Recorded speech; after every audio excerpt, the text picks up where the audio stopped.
Hello မင်္ဂလာပါဒီခါပြပေးမယ် formula လေးကတော့ကျွန်တော်တို့ဒီတောက်ကြညက်နေပါနော်တောက်ကြညက်နေမှာတကူလာတိုင်းပေါ့နော်ကျွန်တော်နောက်တစ်ပတ်မှာအင်္ဂါမကျော်ပေါ့နော်ကျွန်တော်ပိတ်ညက်နေပါနော်မျက်လုံးနဲ့ကြည့်ရပိတ်ညက်နေတကူစင်းနိုင်ကာမကျော် break နော်ကျွန်တော်ပိတ်ညက်နေတကူဒဲစင်းနိုင်ကျွန်တော်နောက်တစ်ပတ်အင်္ဂါမကျော် break ပေါ့နော်အဲ့တော့ကျွန်တော်ရိုးရှင်းပါတယ်အင်္ဂါမကျော်ဆိုတော့ကျွန်တော်2ရက်အတွင်း၄ပွဲစာပေါ့နော်၄ပွဲမှာကျွန်တော်ကဘယ်လို break တွေဆင်းမလဲဆိုတော့အဝေးသွားကြည့်ကြမလို့ကျွန်တော်ဒီ19ရဲ့အရှိမှာ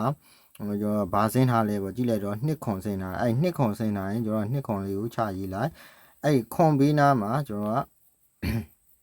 နော်ခွန်ဘေးနားမှာကျွန်တော်က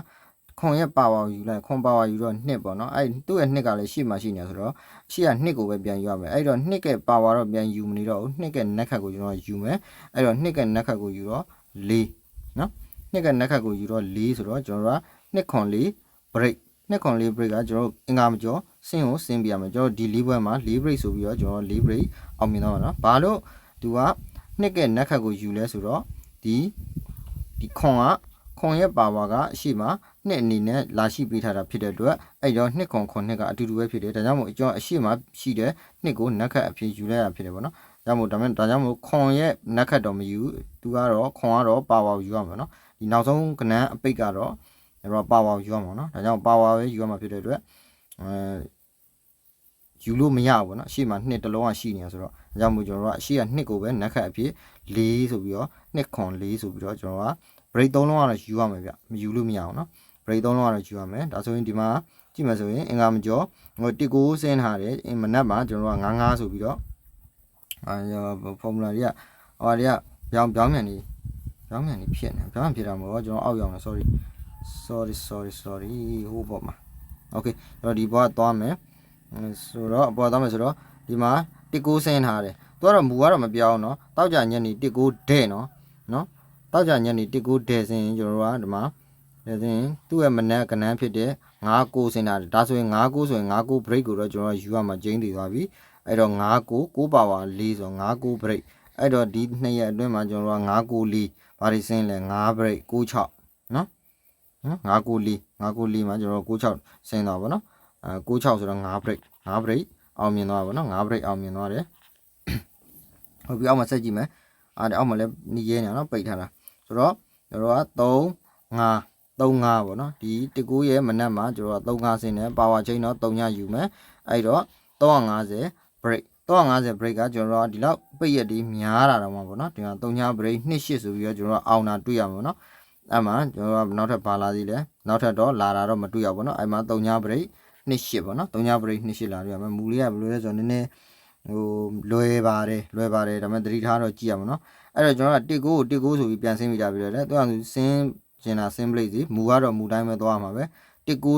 ဆိုပြီးတော့ကျွန်တော်ကဆင်းတာတွေ့တော့တစ်ကိုတိုင်းရေးမယ်သူကထိတ်ပိတ်ကတော့လွယ်လို့မဖြစ်ဘူးပေါ့နော်ထွက်ကနန်းကမနက်ပိုင်းထွက်ကနန်းထိတ်ပိတ်လွယ်လို့မရဘူးဘာလို့ဆိုတော့ပါဝါရောမှာဖြစ်တဲ့အတွက်ပေါ့နော်အဲ့ကြောင့်မို့တစ်ကို4 break တကယ်လို့နောက်ပိတ်ကနန်းကိုပါဝါယူလို့မရမှာဒါအရှိရကနန်းကိုနက်ခတ်ယူရမှာပေါ့နော်ဒါခုနကကလင်ဒါအရာပေါ့သူကလည်းတစ်ခုလောက်ပါတာပါဖြစ်အောင်ဖြစ်ခဲ့နော်အဲ့ဆိုတော့သူကဘာလာကျွန်တော်ကြည့်ကြပြီးတော့ယူရမှာ1 break အဲ့ဆိုတော့ကျွန်တော်ဒီ2ရက်အတွင်းမှာ1 ရကျွန်တော်ဒီမှာ30ဆိုပြီးတော့1 break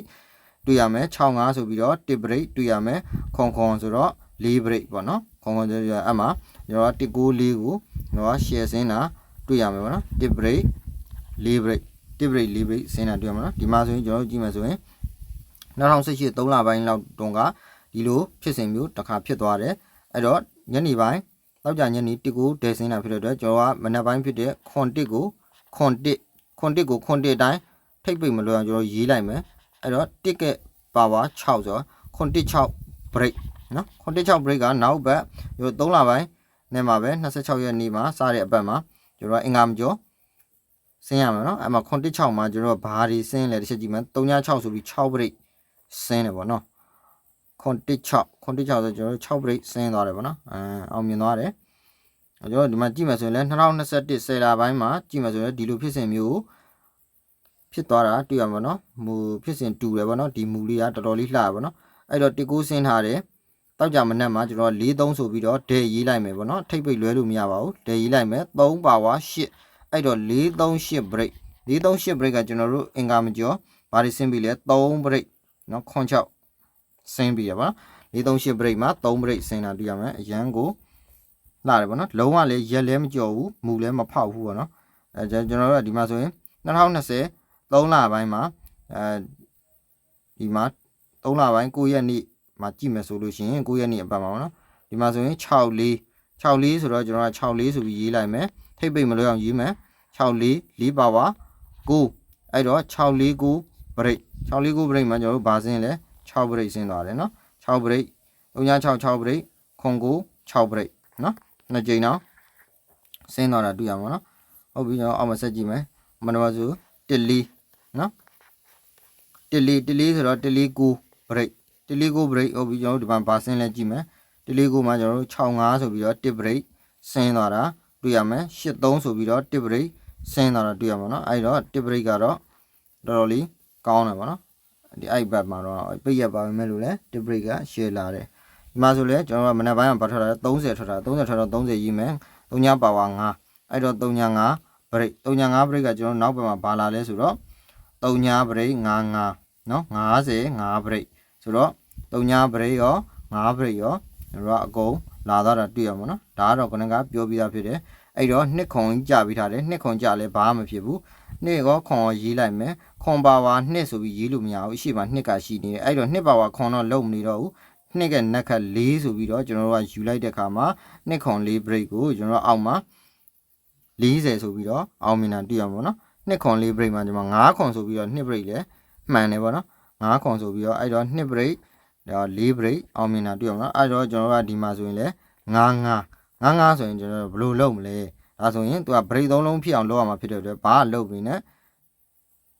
9-3 break နော်9-3 break 9-3 break အဲ့တော့တင်းလာအင်္ဂါ2ရက်အတွင်း9-3 PK ပေါ့နော်ရေးကြည့်ပါတယ်ဒီတော့အဲ့ဒါဆိုရင်ကျွန်တော်က6လပိုင်းဒီလထဲမှာနော်6လပိုင်း10ရက်25ကနေ9ရက်10လ2025ဒီတင်းလာအင်္ဂါ2ရက်အတွင်းကိုကျွန်တော်တို့က9-3 break 100ခိုင်တော့လာမယ်နော်